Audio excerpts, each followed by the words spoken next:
I was just a royal guard doing my job when I witnessed something I was never supposed to see. That midnight meeting in November changed everything. Prince William, a mysterious man with a briefcase, heated arguments behind closed doors, and then William looked me straight in the eyes and said, "What happened here tonight never occurred. But someone recorded it. Someone leaked it. And what I'm about to tell you will shake everything you thought you knew about the royal family. This is the truth about that tense night, the secret they tried to bury, and why they wanted me silenced." The clock struck midnight when Marcus felt his phone vibrate in his pocket. He'd been standing guard outside the East Wing corridor for 3 hours, his back aching and eyes heavy with exhaustion. Being a royal guard at Kensington Palace meant long shifts and absolute discretion. But nothing could have prepared him for what he was about to witness that cold November night. Marcus pulled out his phone discreetly, glancing at the message from his supervisor. "Stay alert. Movement expected in your sector." The cryptic text made his heart race. In his 5 years of service, he had never received such a vague yet urgent warning. He quickly pocketed the device and straightened his posture. Scanning the dimly lit hallway with renewed focus, the palace was eerily quiet at this hour. Most staff had retired for the evening, and the royal family was supposed to be asleep. Yet Marcus noticed something unusual. Lights were flickering on in rooms that should have been dark. Shadows moved behind the heavy curtains of the drawing room at the end of the corridor. Someone was awake and active, and whoever it was didn't want to be noticed. Marcus had always prided himself on his professionalism. He knew the rules by heart. See nothing, hear nothing, speak nothing. But his instincts told him something significant was unfolding. The air felt different, charged with an energy that made the hairs on the back of his neck stand up. He remained perfectly still, his eyes fixed ahead. But his ears picked up every sound. Footsteps echoed from the marble staircase to his left. They were quick and purposeful, not the casual gait of someone fetching a glass of water. Marcus recognized the pattern immediately. It was Prince William. He had guarded the prince enough times to identify his walk anywhere. But why was he moving through the palace at this hour, and why did he seem so urgent? William appeared at the top of the stairs, dressed not in pajamas but in dark casual clothing, a navy sweater and jeans. His face looked tense, jaw clenched, eyes darting around as if checking for observers. When his gaze landed on Marcus, there was a brief moment of recognition, followed by what looked like resignation. The prince nodded curtly and continued past him toward the drawing room. Marcus kept his eyes forward, but his mind raced with questions. This wasn't normal protocol. Royal family members didn't typically wander the palace alone at midnight dressed like they were heading out for a covert operation. Something was clearly wrong, or at the very least, highly unusual. Minutes later, another set of footsteps approached from the opposite direction. This time, Marcus didn't recognize the rhythm. The person walked with confidence, but also caution, as if they knew the palace layout but weren't entirely comfortable being there. When the figure came into view, Marcus was stunned. It was a man he had never seen before, middle-aged, wearing an expensive suit despite the late hour. Carrying a leather briefcase that looked heavy and important, the stranger didn't acknowledge Marcus at all. He walked directly to the drawing room door, knocked twice in a specific pattern, and was immediately led inside. The door closed quickly behind him, but not before Marcus caught a glimpse of the room's interior. There were at least 4 other people inside, all standing, all looking serious. He recognized one of them as a senior palace advisor, someone who dealt with crisis management and public relations. Marcus felt his pulse quicken. This was no ordinary meeting. The secrecy, the timing, the tension, he could feel radiating from. Behind that closed door, all pointed to something significant. He had witnessed enough palace operations to know the difference between routine business and genuine crisis. This was definitely the latter. For the next hour, Marcus stood guard while voices rose and fell behind the drawing room door. He couldn't make out specific words, but the tone was unmistakable. There were arguments, heated debates, moments of silence that felt even more ominous than the shouting. At one point, he heard what sounded like a fist slamming on a table, followed by William's voice rising above the others, firm and commanding. Marcus knew he shouldn't be analyzing what he heard. His job was simply to stand guard and maintain security. but he was human. And the unprecedented nature of this midnight gathering made it impossible not to wonder what could be so urgent, so sensitive that it required this level of secrecy. Around 1:30 in the morning, the drawing room door finally opened. The mysterious man with the briefcase emerged first, his face pale and drawn. He looked like someone who had just delivered terrible news or been forced to make an impossible decision. William followed him out, placing a hand on the man's shoulder in what appeared to be either a gesture of solidarity or a warning. Their eyes met, and something unspoken passed between them. The prince then turned to Marcus. For a long moment, their eyes locked. William's expression was unreadable, a mixture of exhaustion, determination, something else Marcus couldn't quite identify. Was it fear, anger, resignation, perhaps all three? Then William spoke, his voice low and measured. "Marcus, I trust you understand the nature of your position here." It wasn't really a question. Marcus nodded slowly. William continued, "What happened here tonight? The people you saw, the meeting itself, it never occurred. Do you understand?" Marcus swallowed hard and nodded again. "Yes, Your Royal Highness. I understand completely." William studied him for another moment, then seemed satisfied, walked away without another word, disappearing back toward the private residential quarters. The man with the briefcase was escorted out by another route, and within minutes, the corridor returned to its previous state of silent emptiness. But Marcus knew that nothing would ever be quite the same. He had witnessed something that wasn't supposed to be witnessed. He'd become an unintended participant in whatever crisis or conspiracy was unfolding within the palace walls. And despite his oath of loyalty and discretion, he couldn't shake the feeling that what happened that night would eventually come to light. Whether the royal family wanted it to or not, the rest of his shift passed in a blur. Marcus replayed every detail in his mind, trying to make sense of what he had seen. Was the mysterious visitor? What was in that briefcase? What had caused such urgent tension in the middle of the night? And most importantly, what had William meant when he said the meeting never occurred? Was this simply standard palace protocol, or was something more sinister at play? As dawn finally broke and his replacement arrived, Marcus headed home with more questions than answers. He had always believed in the monarchy, in the institution he served, in the dignity and honor of the royal family.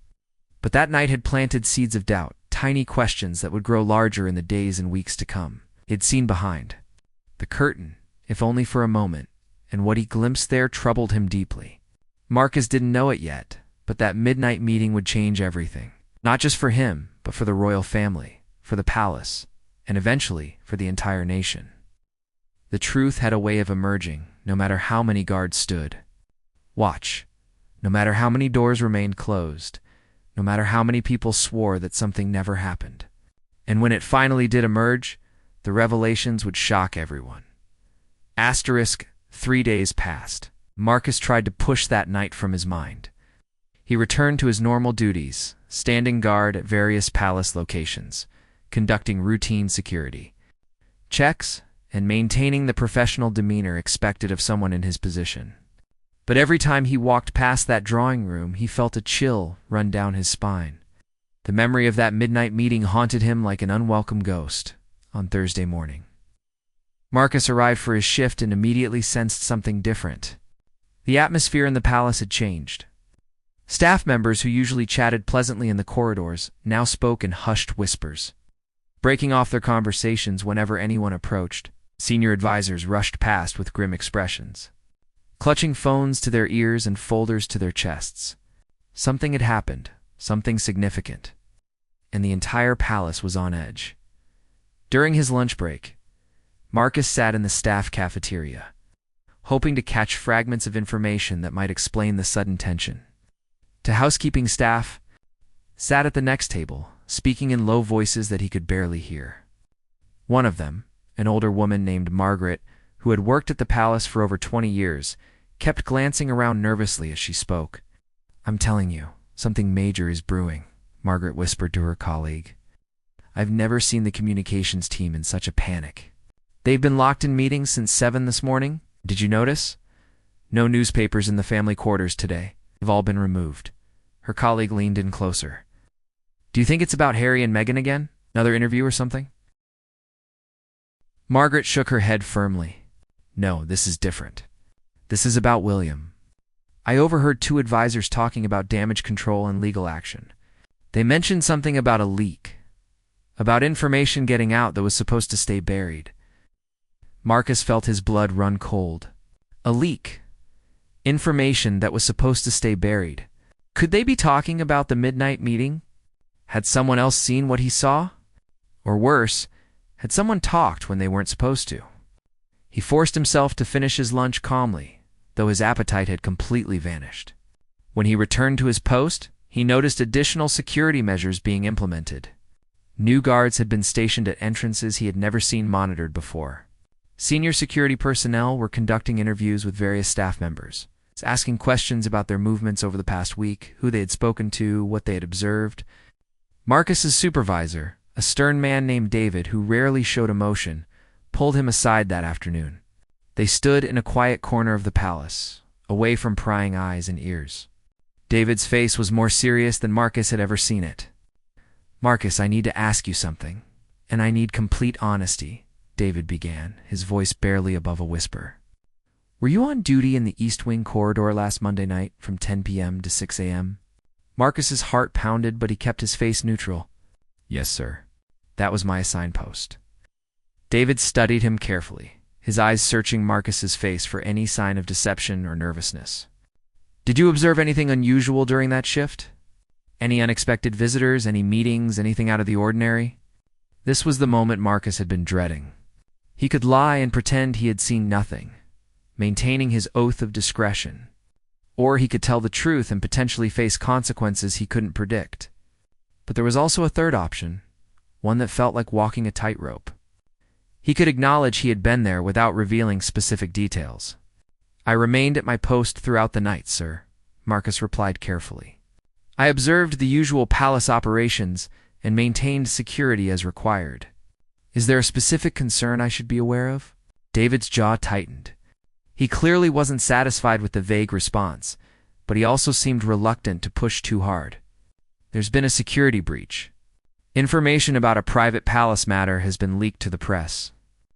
We're trying to identify the source. If you saw anything, heard anything, no matter how insignificant it seemed at the time, you need to report it immediately." Marcus nodded slowly.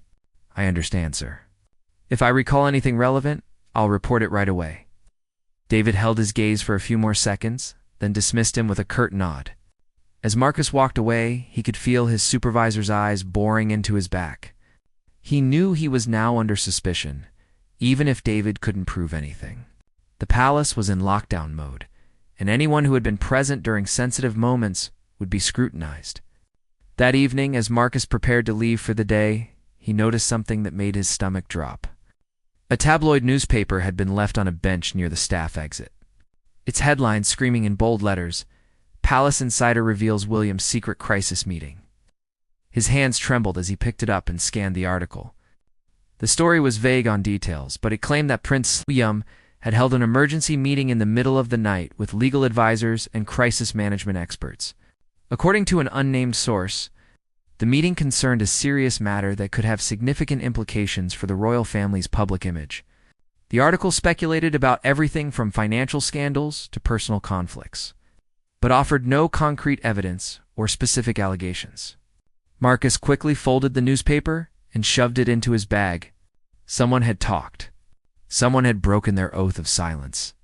But who? And more importantly, how much did they actually know? The article suggested the informant had limited information, which meant it probably wasn't someone who had been inside the meeting itself. It could have been another guard, a staff member who had noticed unusual activity, or even someone who had pieced together fragments of overheard conversations. Over the next few days, the palace went into full crisis management mode. Press statements were carefully crafted and released, categorically denying any emergency meetings or crises. Spokespeople dismissed the tabloid story as baseless speculation and irresponsible journalism. But Marcus could see the truth behind the official denials. The palace was scrambling, trying to contain a situation that threatened to spiral out of control. More disturbing were the internal consequences. 3 staff members were suddenly let go, their employment terminated with immediate effect. The official reason given was restructuring, but everyone knew what it really meant. The palace was cleaning house, removing anyone they suspected might be the leak or might pose a future security risk. Fear rippled through the staff. People who had worked there for years suddenly worried about their jobs, their reputations, their futures. Marcus found himself sleeping poorly, waking up in the middle of the night in a cold sweat, replaying that midnight meeting over and over in his mind. He had done nothing wrong. He had followed protocol, maintained his post, and kept his silence. But he also knew that in situations like this, innocence didn't always protect you. The palace needed a scapegoat, someone to blame, someone to punish as a warning to others. 2 weeks after the initial article, a more detailed story appeared in a major newspaper, one with a reputation for serious investigative journalism. This one was different. It named specific times, described the man with the briefcase as a prominent attorney specializing in family law and crisis management, and suggested the meeting concerned matters that could fundamentally change the line of succession. The article stopped short of making explicit claims, but the implications were explosive. Marcus read the new article with growing dread. Someone with detailed knowledge had talked. This wasn't speculation or rumor. This was information that could only have come from someone who was actually there. But it still wasn't complete. Whoever had leaked the story was holding back, either to protect themselves or because they didn't know the full truth. The palace response this time was swift and severe. Legal action was threatened against the newspapers. Internal investigations intensified. Security protocols were completely overhauled, and Marcus received a summons he had been dreading. He was to meet with the head of royal security, the most senior position in the palace protection division, someone who reported directly to the royal family themselves. As Marcus walked toward that meeting, he knew his life was about to change. He would have to make decisions that would affect not just his career, but his integrity, his conscience, and potentially his safety. The truth about that midnight meeting was slowly emerging piece by piece, and he was caught directly in the middle of it. Whatever he said in the next hour could determine whether he remained a loyal servant of the crown or became the next casualty in a palace war that was just beginning to heat up. The door to the security chief's office loomed before him. Marcus took a deep breath, straightened his uniform, and knocked 3 times. A voice from inside called for him to enter. As he stepped across the threshold, he wondered if he would emerge from this meeting with his job intact, or if he would become just another name on the list of people who had seen too much and paid the price for their knowledge.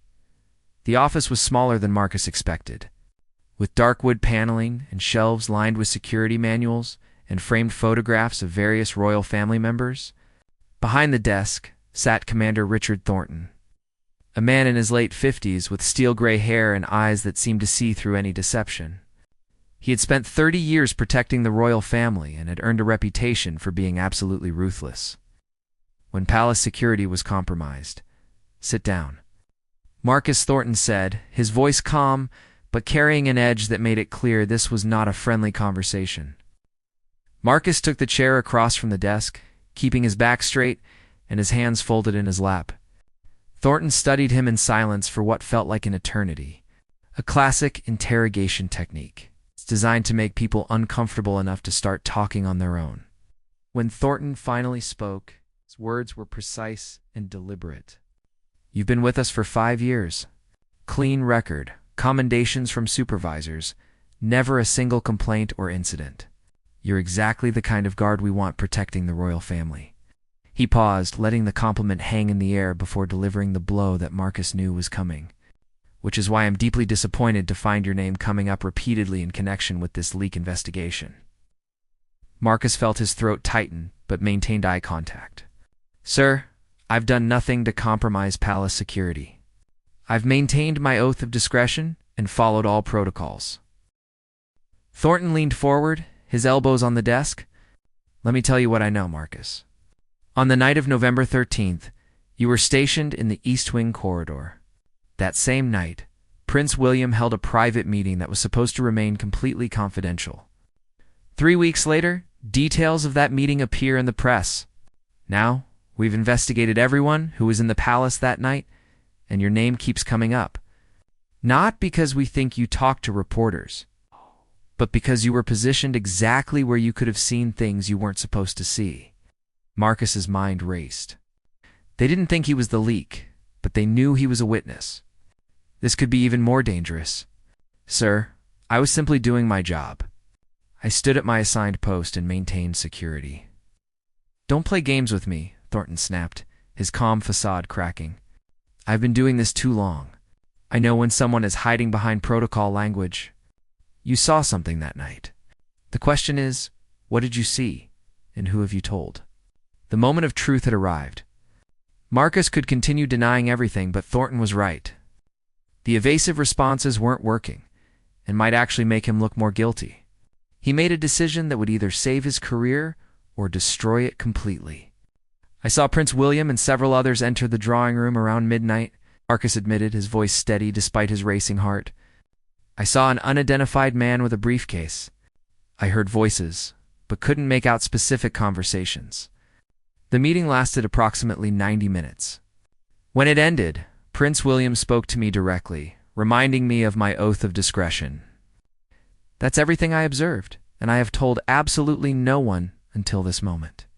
Thornton's expression didn't change, but Marcus noticed a subtle shift in his posture, a slight relaxation that suggested he had said the right thing.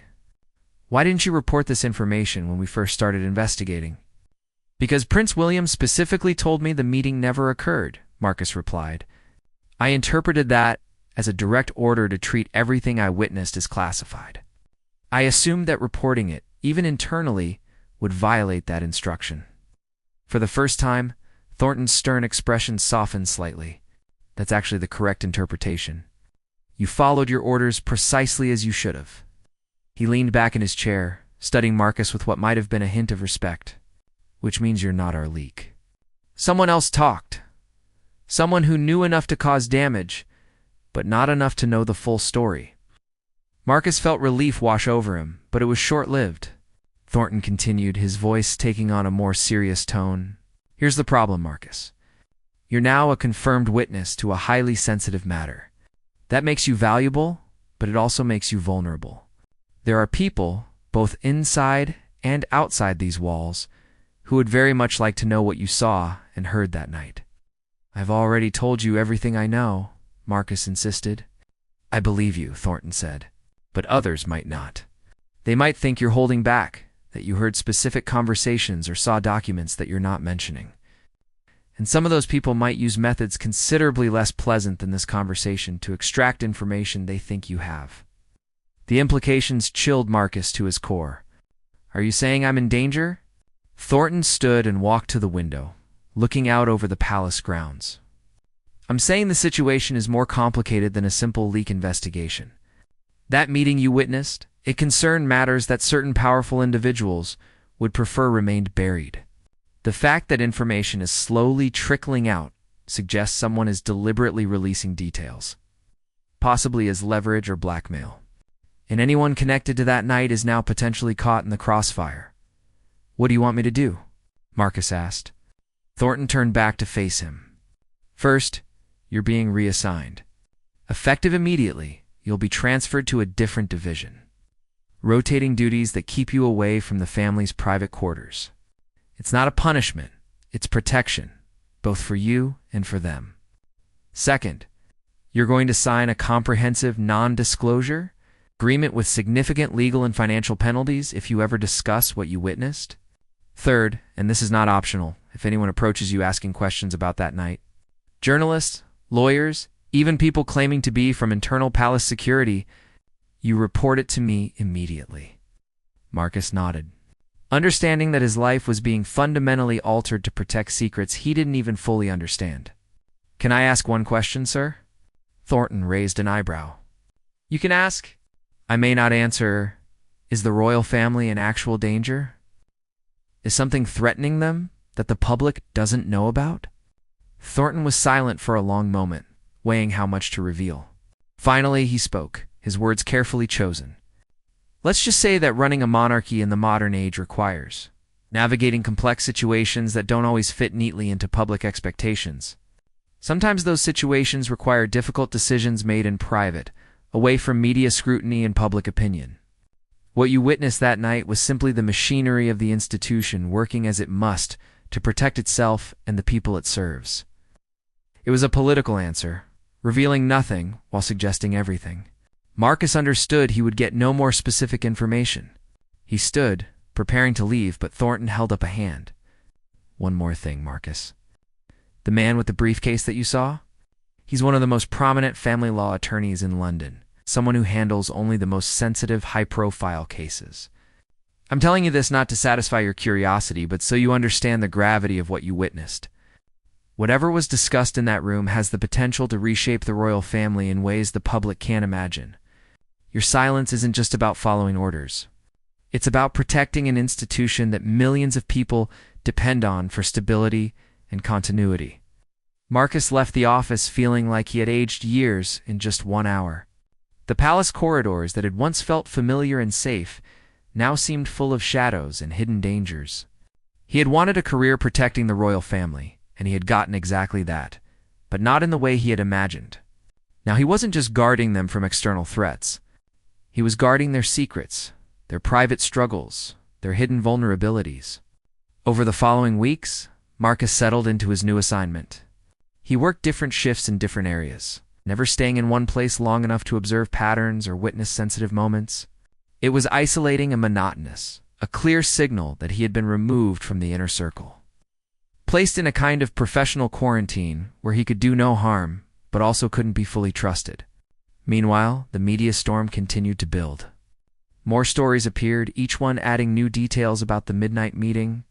Anonymous sources claimed the discussion involved potential changes to William's role, disagreements about handling family conflicts, and concerns about maintaining public support in an increasingly skeptical age.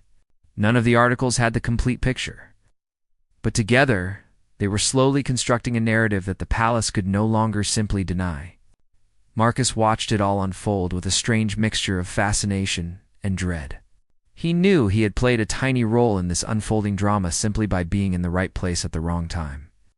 He had seen the beginning of something that was now spiraling beyond anyone's control. The palace's desperate attempts to contain the story were only making it bigger, more intriguing, more newsworthy. Then one morning everything changed. Marcus arrived for his shift to find the palace in complete chaos.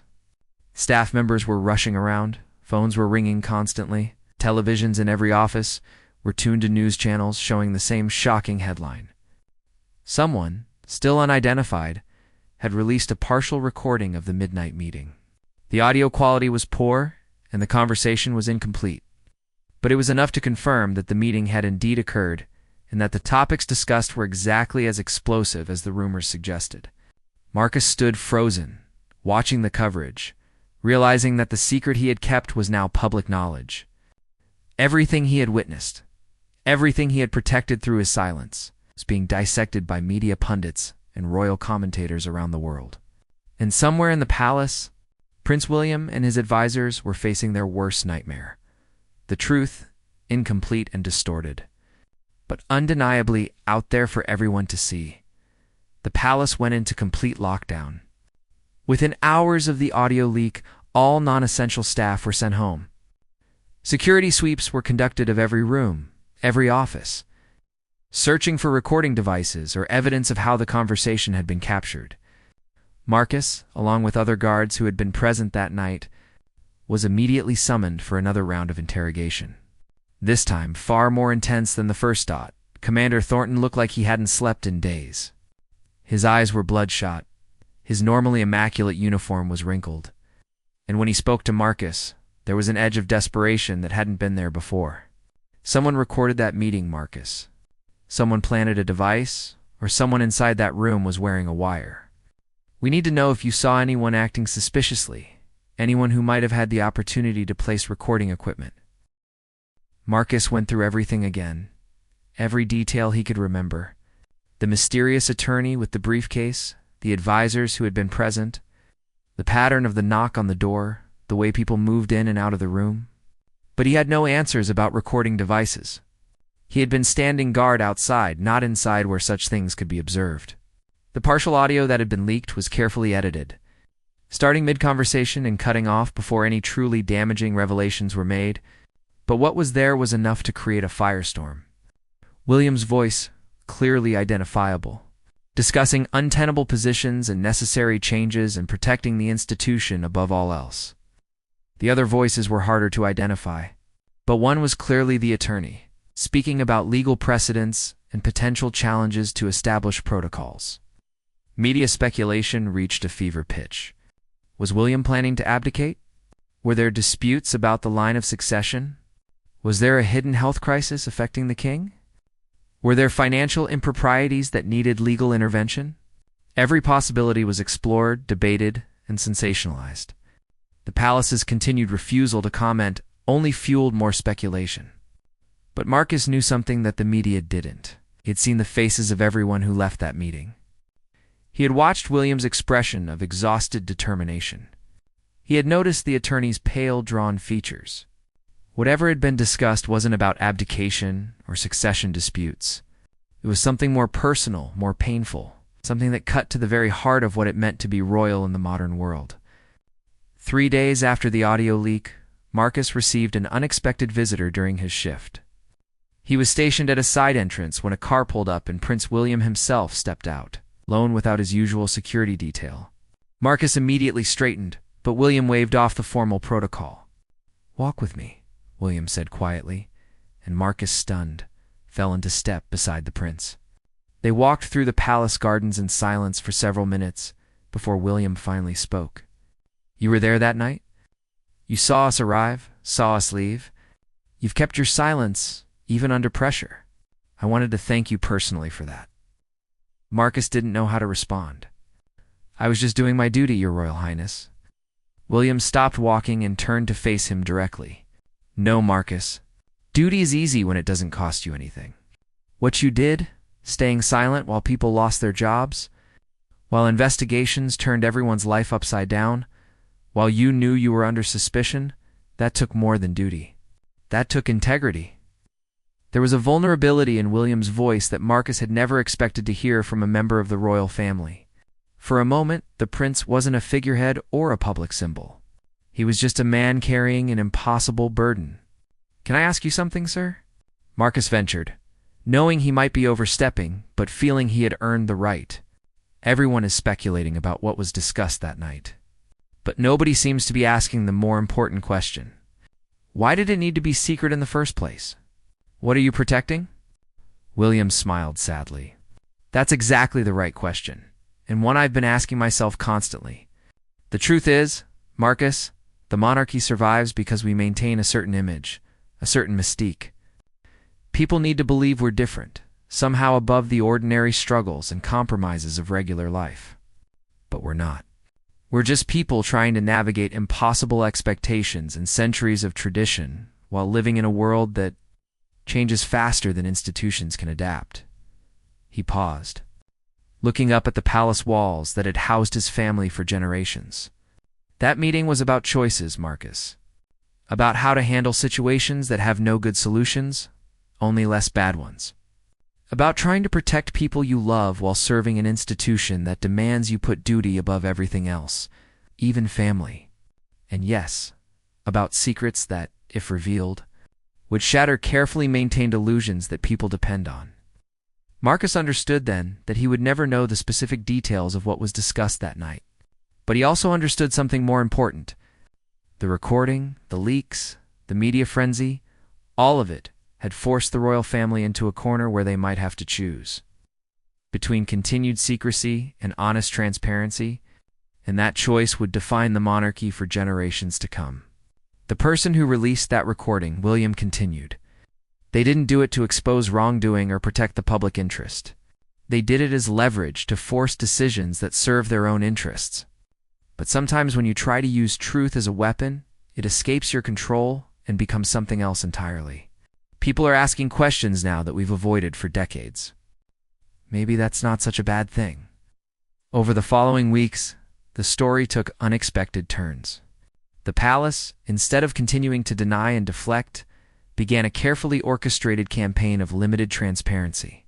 Press conferences were held addressing some of the speculation, confirming that meetings had occurred, that difficult conversations were ongoing, that the royal family was actively discussing how to evolve and remain relevant in the modern world. It wasn't full disclosure. Many details remained private, protected by the same walls of secrecy that had always surrounded the monarchy. But it was different from the absolute stonewalling of the past. It was an acknowledgement that the old way of doing things, pretending that royals lived in a perfect world above ordinary concerns, was no longer sustainable. Marcus watched these developments with a complex mixture of emotions. He had been caught up in something far bigger than himself, a turning point in the history of an institution that had survived for over 1,000 years.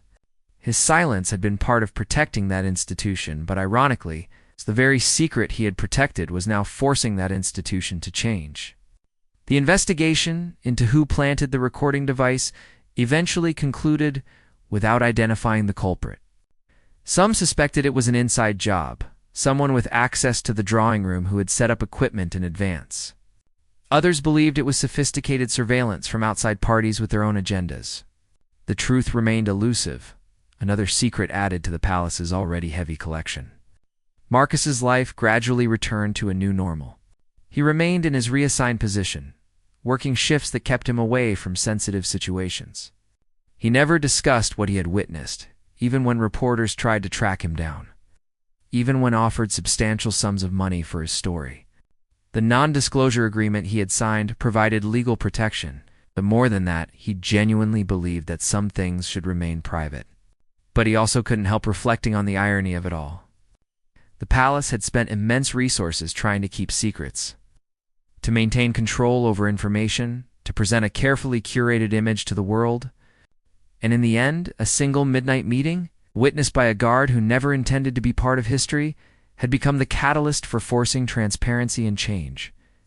Years later, when historians would look back on this period, they would mark it as a turning point, the moment when the British monarchy began to truly reckon with the contradictions between its traditional role and modern expectations. They would analyze the leaked audio, the media coverage, the palace's responses. But what they wouldn't fully understand was the human cost.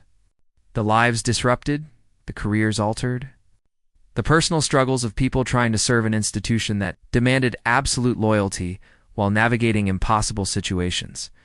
Marcus never regretted his silence. He had protected what he believed needed protecting, not because of threats or legal agreements, but because he understood something fundamental about the role of secrets in society. Some things needed to be private, not because they were scandalous or wrong, but because they were human. Because even royals, especially royals, needed space to make mistakes, to struggle with difficult decisions, to be vulnerable without the entire world watching and judging. The mystery of what exactly was discussed in that midnight meeting remained partially unsolved. The leaked audio had revealed fragments, enough to confirm that important conversations occurred, but not enough to satisfy everyone's curiosity. And perhaps that was appropriate. Complete transparency, Marcus had come to believe, was just as problematic as complete secrecy. The truth usually lived somewhere in between, in a space where institutions could function while remaining accountable, where privacy could be respected while preventing abuse. As for Prince William, he continued his royal duties with a new understanding of how fragile the monarchy's position had become. The midnight meeting and its aftermath had taught him that secrets couldn't be maintained through force or intimidation, only through genuine trust and mutual understanding. He became more open in some ways, more carefully guarded in others, always walking the impossible line between being a public figure and being a private person. Marcus occasionally saw the prince during his duties, though they never spoke privately again after that conversation in the garden. But when their eyes met, there was a moment of recognition, an acknowledgement of shared experience and mutual respect. They were both men who had been caught up in something larger than themselves, who had made choices they believed were right, who had to live with the consequences of those choices. The leaked midnight meeting became part of royal history, analyzed and debated but never fully explained. It joined the long list of palace mysteries that captured public imagination precisely because they remained partially hidden. And Marcus, the guard who had witnessed it all, returned to his quiet life of service, carrying secrets, that would die with him. Understanding that sometimes the most important role a person can play is simply to stand guard while history unfolds. Watching, remembering, but knowing when to speak and when to remain silent. In the end, that was what being a royal guard truly meant. Not just protecting physical safety, but protecting the delicate balance between public service and private humanity, between institutional necessity and personal integrity, between the image of royalty and the reality of human struggle. Marcus had done his job well, and in doing so, he had become an unwilling witness to a moment when the old ways collided with new demands. When tradition faced the unavoidable necessity of change, the palace still stood, the monarchy continued, and life moved forward. But nothing was quite the same after that midnight meeting. And Marcus, standing at his post day after day, knew that he had played a small but significant role in something that would echo through generations. A moment when silence was both protection and testimony. When loyalty meant understanding when the truth needed to be hidden and when it needed to emerge. When serving meant accepting that some questions would never be fully answered, and some stories would never be completely told.